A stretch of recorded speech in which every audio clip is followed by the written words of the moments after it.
I probably never said this publicly, homie, so you getting some raw. It's not that I'm attacking the individual.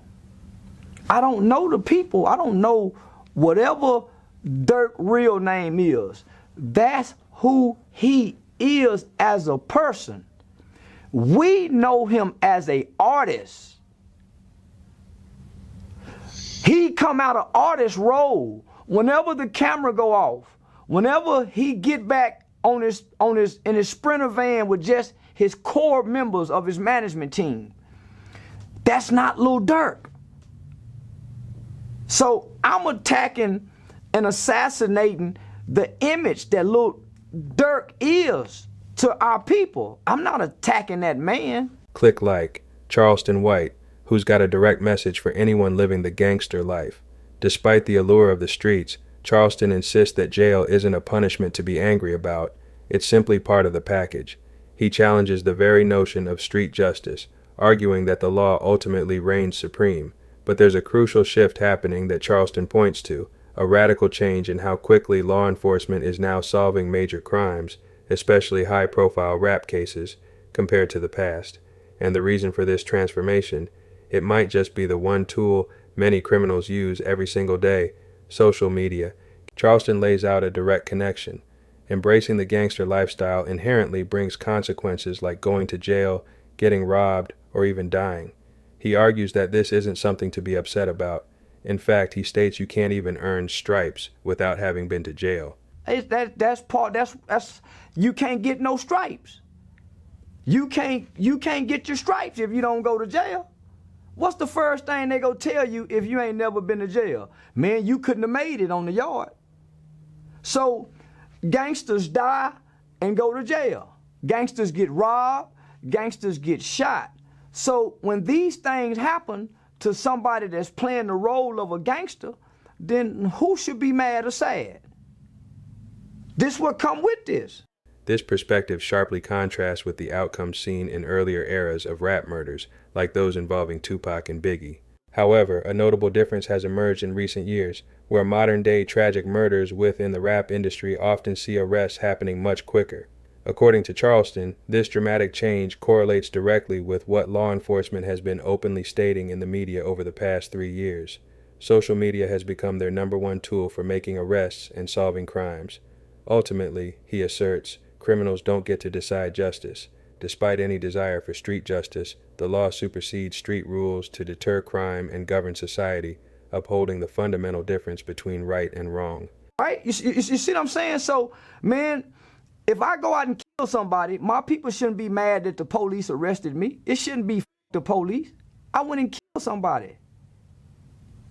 If somebody killed me, they should go to jail. No matter what I did, right? It's still right and wrong. I think that's what this generation of I'm not even gonna say young people, I think that's what society is forgetting. There's still a such thing as right and wrong. And we wanna be wrong when we choose to gangbang. We wanna be wrong. When we selling drugs, we wanna be wrong. When we cheating on our wives, when we cheating on our boyfriends, when we're stealing, we want to be wrong, right? We can't justify that wrong just because we want to be wrong. So if we do wrong, man, I'm wrong. Yeah, man, you wrong. Go do that time, lay it down, we go send you some money, we go take care of the kids, but no, nigga, you got to go do that time. It's called paying your dues. It's called being held accountable. How do you feel about people saying that because Duck was a street dude and he probably wouldn't have wanted the police involved, that, you know, they wanted it to just be handled in the streets? Man, criminals don't get to decide civility.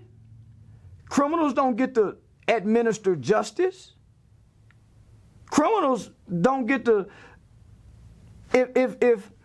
if I'm a kid at home and you beat up my mother, you beating up my mother, and my mother don't want to call the police, it's some people still affected by you beating my mother. So even though Duck may be a street, now just say Duck, if Duck had to live and Durk know who shot him, he probably wouldn't have told the police who shot him and went and got justice for himself. But if the store cameras caught the people who done it, if a witness at the store across the street saw who done it and got a license plate, now even though Durk may want street justice, the law still has to administer some punishment, because we have to deter crime. We ain't trying to even street scores. So when street people play by street rules, there's still laws that supersede and governs our society. And I don't want my mother living by street justice. I don't want my children have to adhere to street rules.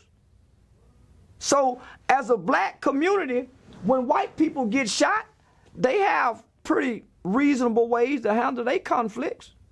Why do we as black people have to solve all of our problems, issues, and conflicts with violence and murder? So Durk has a sister, Durk has a brother, Durk has a grandmother, Durk has an aunt, Durk has cousins, Durk has uncles. They are affected by his loss. And by the way, Durk was a young kid with an undeveloped brain. So his decision making is not logical and it's not reasonable, no way. And plus he come from a condition of poverty. So we can't trust the judgment of those people that's coming out the streets, no way. They don't normally wake up till they 30 or 40 anyway. So we can't pay them no mind. They just need to go to jail and keep going to jail and picking up the Bible or the Quran before they get 35. Speaking of the BDs and that whole Chicago area, you know, in the past you've had some things to say about Lil Durk. I believe you've called him the agent of darkness. Yeah, a lot of deaths surrounding that kid. Wherever there's smoke, there's fire. People aren't dying around the light. Grandmama and them dying around the light. But when grandmama dying, she's in a comfortable environment. She got the grandkids around. She's probably in her house that she paid for. She get to say her goodbyes. She leaving a will behind. Grandmama get to die in comfort. We get to see them exit at ease. Who want to die like they dying? Like who want to die like the people dying around Durk? You snatch from your children. Your kid's 2 years old. They won't never have a memory of you. Who want to die like that? No, man. So it's not. I'm not.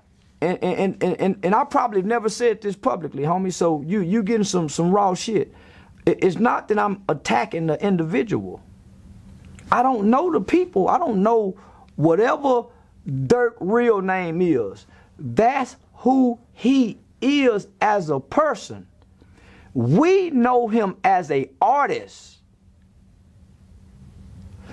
He come out of artist role. Whenever the camera go off, whenever he get back in his Sprinter van with just his core members of his management team, that's not Lil Durk.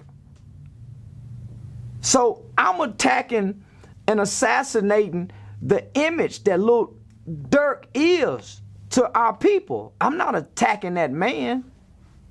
The past year has been quite a roller coaster for him. You know, I mean, his brother was killed. King Von was killed. I think somebody else close to him was also killed. But at the same time, he's like one of the biggest artists, not even just rappers, like one of the biggest artists in the country. Robin Williams killed himself, and he was one of the biggest comedians in the world. Yep, I remember that. Fame, fortune does not fill the void on the inside. Fame and fortune does not take away the pain. Didn't you see DMX fall to his addiction? When you reach the levels of fame and success, your demons don't go away. Your childhood issues don't automatically just become resolved that you've been struggling with all your life. Whatever trauma that you've gone through life, it just don't disappear. So, you know, the money typically magnifies the habits, the addiction. So a lot of times when they reach that level of success, man, they still be chasing the void that we don't know anything about until they biopic come out. Akon came out recently and said that rich people have way more problems than poor people. So even though he's the biggest rap artist in the country, to him, he's just himself. And let me break that down for you, right? When you're on the shitter, your fans ain't in there with you. When it's just you on the shitter, it's you, your mind, God, whatever problems you having. When you lay down at night to go to sleep, your fans aren't with you. So you thinking about your brother. You thinking about Vaughn. It's easy to smile and perform when the music on. Man, I'm out there 45 minutes at the most probably at a concert. An artist is probably out there an hour tops. What about when the lights go out? So that's when a lot of the problems occur, but we don't get to see that part of these entertainers, these people. We just embrace the character that they give us, and we enjoy the character, and we never try to figure out the man behind the mask. So Charleston presents a clear case. The gangster path leads to inevitable consequences, and the speed at which those consequences arrive has accelerated dramatically, largely thanks to social media being used by law enforcement. He feels this generation, or perhaps society as a whole, has lost sight of the basic distinction between right and wrong. Given the impact he describes, especially concerning social media and modern crime solving, does Charleston White's analysis hold weight? Is this simply the new reality for those choosing this lifestyle, or are his views off the mark? Share your thoughts in the comments below.